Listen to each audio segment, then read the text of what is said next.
I'm Twitch and welcome back to my channel. So I'm not going to load the herb video yet.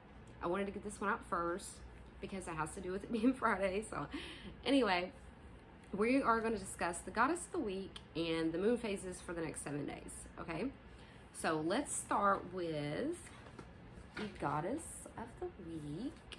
Okay, so we're not on Baba Yaga anymore. We are in December, and the one for December 4th through the 10th is Kotliku. I did not look up how to pronounce this one, but it's Coatlicue. Kotliku. So, like I said, it's December 4th through 10th each year. So the dates for inviting her. Like many winter goddesses, Kotliku is usually portrayed as an old woman who has been there, done that, and grown strong in the process. Aztec mythology considers her a formidable force, involved in both life and death. Therefore, at this time of year, which we associate with endings, we recognize the goddess's destructive nature as being essential to the ongoing cycles that lead to renewal. So, instead of history, it's called herstory. The Aztecs honored Kotliku as a divine matriarch. Like a matriarch of a human clan, she's not only the creative source of everything around her, myths say she birthed these celestial bodies as well as human beings. She also manages our ongoing existence. Nothing in heaven or earth occurs without her putting her stamp on it. She governs everything from birth to death and is a goddess of childbirth and of war, one who directs the fertile planting season and the final harvest. I had already read this, so I thought she was an interesting goddess to work with, and I don't think she's been heard of as often because, well, Baba Yaga either, because they're just old goddesses, you know? People want ones like, I don't know, like Aphrodite and stuff, the ones that are beautiful.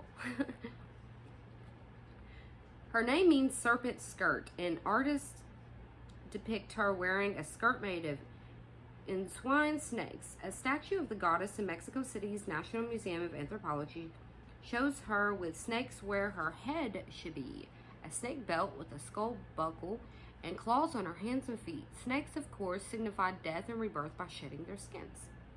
So they represent an apt symbol for this goddess. According to one myth, she was busy cleaning a shrine on Snake Mountain when feathers fell from the sky and magically caused her to become pregnant. That'd be something. She was already the mother of the moon goddess. Okay, this one's even more difficult. Coyolxauhqui. Coyolxauhqui. And 400 more children. What? I didn't read this part. I don't think so. The star is known as the Huiztnaua. This immaculately conceived child turned out to be the sun god.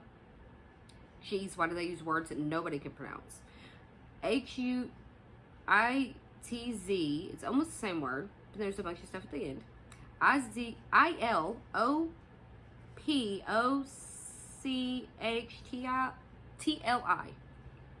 Okay, so I'll say that one more time. Huitzilopochtli. Sorry, this light is very bright in my eyes. I have to have it for recording though. Before long, a family feud erupted, during which that person killed his sister and his star siblings with a solar ray. The story may describe a shift from a matriarchal society to a particular one, as it was written down in the Florentine Codex in the late 16th century after the Spanish conquest. Another legend says that the four suns existed before the present one, S-U-N-S, like the bright sun outside. When it became time for a fifth sun to emerge, a group of goddesses that may have included Kotliku sacrificed themselves so that life on earth could continue under the new luminary. Wow. So, friends and foes. Folklore connects Kotliku with a group of dangerous star deities called the Tzitzimam, who came to Earth for 5 days each year and terrorized the Aztec people. However, these deities also served as divine midwives who guided mothers and infants through childbirth, continuing the idea of destruction and renewal in Kotleku's story. Reasons to invite her. This part is important. Because Kotleku is both a creator and a destroyer, she can assist you when you want to start something new or bring something to a satisfactory conclusion. She can help you begin and end things. As the goddess of rejuvenation, she encourages renewed well-being after a period of decline or loss. As a mother deity and divine midwife, she offers a protection to women and their newborns.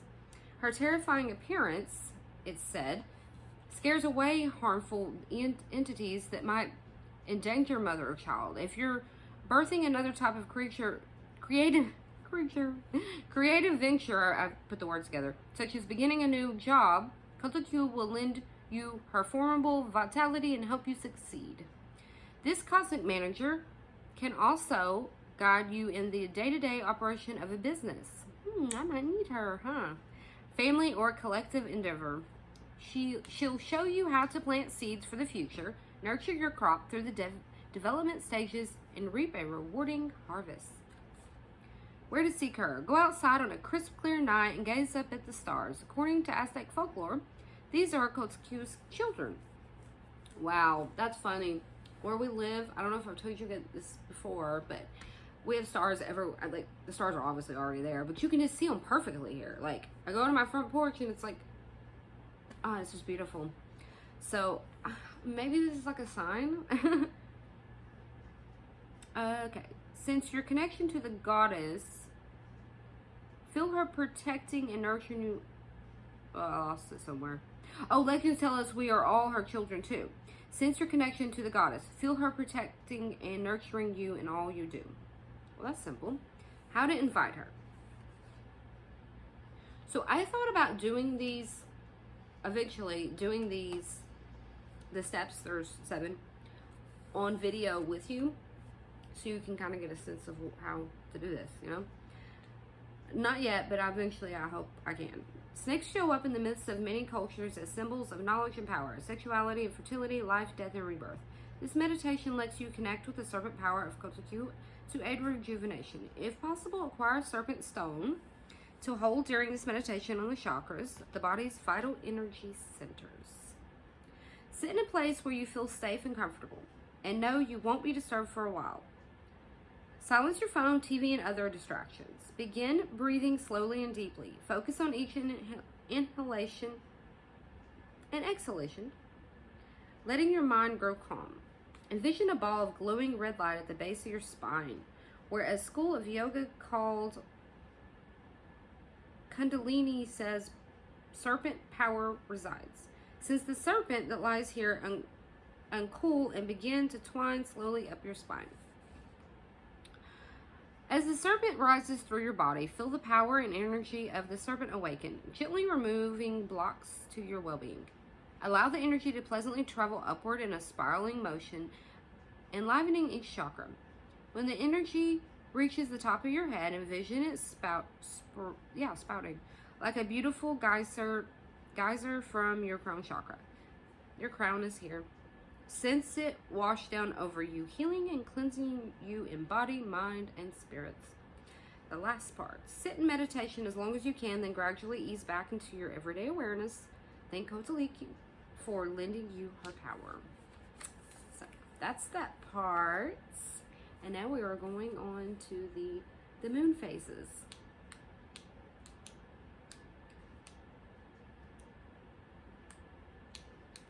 Maybe. I think I need a new wireless remote. There we go. Today, Friday, is the waning gibbous 4. Like I said, it's beauty. I see beauty everywhere and it raises my vibration. So, real beauty is hypnotic, yet in reality has less to do with youth than it does with the spirit coming through the skin. The word charisma comes from the Greek charis and ma, meaning the spirit shining through. Each of us possesses a unique beauty, one that gives us confidence if we recognize it. Each of us is desirable, each of us perfectly formed to be what we want to be. But should we become too obsessed by the external, something that is, after all, fleeting, we may become unhappy and chase an idea that is impossible to uphold. I've read this a lot. And the stone, like I said, is Larimar. Okay, so the next day, which is Saturday, is Wayne and Gibbous 5. It's resilience. I am strong and resilient. As we move around the lunar cycle and in life, we can see how things may have occurred before and that we have experience in how to handle them. Even if we don't have direct experience, we can build resilience as an insurance policy against being devastated by the opinions of others. While someone might say something nasty about us, when we compare this to what we know to be true about ourselves, it's truly in no great hurt and really just a piece of information gathering. The stone is azurites. So Sunday is the Wayne and Gibbous 6. It's wisdom. I use my knowledge and experience to make wise decisions. The getting of wisdom takes time usually, and we can be impatient for it. We might cut corners and not see the role we take in our own poor decision making. To me, though, as modern people, we have millennia of wisdom to assist us. Human history has some very wise people, starring in it, and some not so wise. So we have plenty of examples from which to learn. Gathering wiser people around us is, in fact, one of the wisest things anyone can do. We cannot always know it all, and a wise mentor or friend can not only save us from a poor decision, but also demonstrate how to be wise if we aren't quite there yet. The stone is fluorite. So that was Sunday, right? So Monday is the last quarter moon. Gratitude. I joyfully turn my attention to what I am grateful for. Let's see. Taking some time out on this moon to list a few things you feel grateful for will raise your vibrations and banish any resistance you have to ditching outmoded patterns. Doing this also turns your powerful focus away from a story you may have started to believe of everything going wrong or that life does terrible things to you. Gratitude is a balancer. In fact, it normally tips the scales to the positive. The stone is ocean jasper. So that was Monday, right? So Friday, Saturday, Sunday, Monday. So Tuesday, waning crescent 1. Protection. I am loved and protected. Okay, so where should I go with this? Witches and other pagan practitioners who use the lunar and seasonal energies are often asked to assist people with spells, techniques, and even talismans of protection. These darker moons and the dark moon itself provides a great time to create and cast for this purpose. I want to let you know that Saturday of next week, that's what we're doing. We are discussing the new moon. Where was I? Okay. An easy way is to plug into the earth, raise that benevolence and loving energy, and turn to the 4 directions, asking each direction to shield and protect you in the endeavors. We discussed that when we were talking about casting a circle.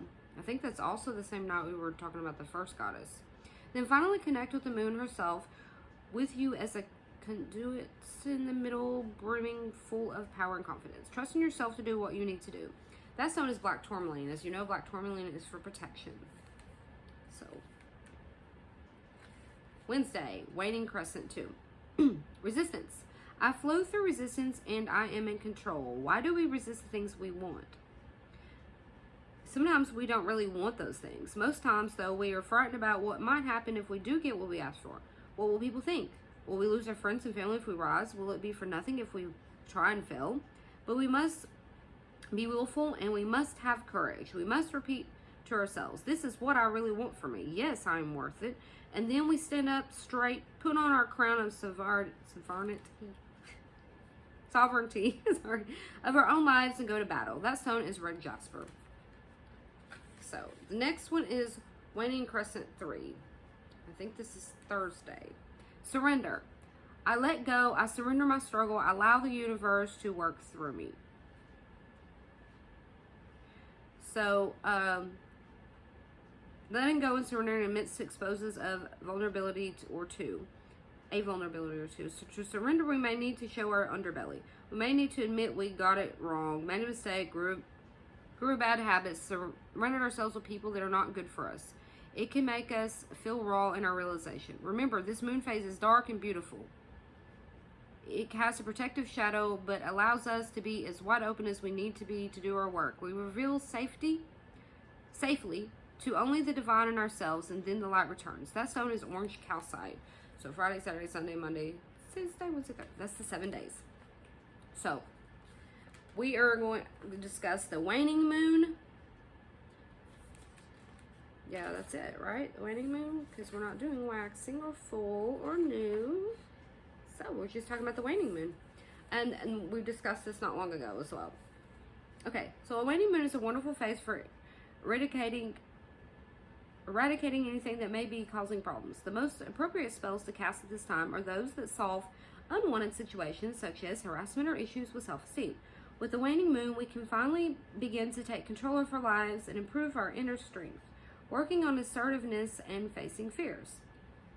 So you can cast spells for removing negative vibrations, blessing houses and clearing away negative energies, banishing enemies, stopping harassment in the workplace, standing up to bullies and stopping intimidation, bolstering courage to stand strong, increasing willpower and determination, increasing assertiveness, banish evil influences, and calming anxieties.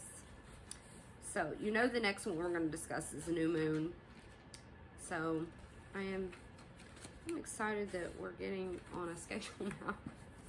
Okay, so that is it. And we won't have this video again for another week. But remember, I have a video coming out tonight as well. It's the part 1. It has 2 parts in part 1. And tomorrow night will be 2 parts for part 2. It'll be herbs, their magical and healing properties, and a lot of other information. And the second part will be tonight. Will be the herbs that are commonly used in the 5 most common areas. So I will see you soon.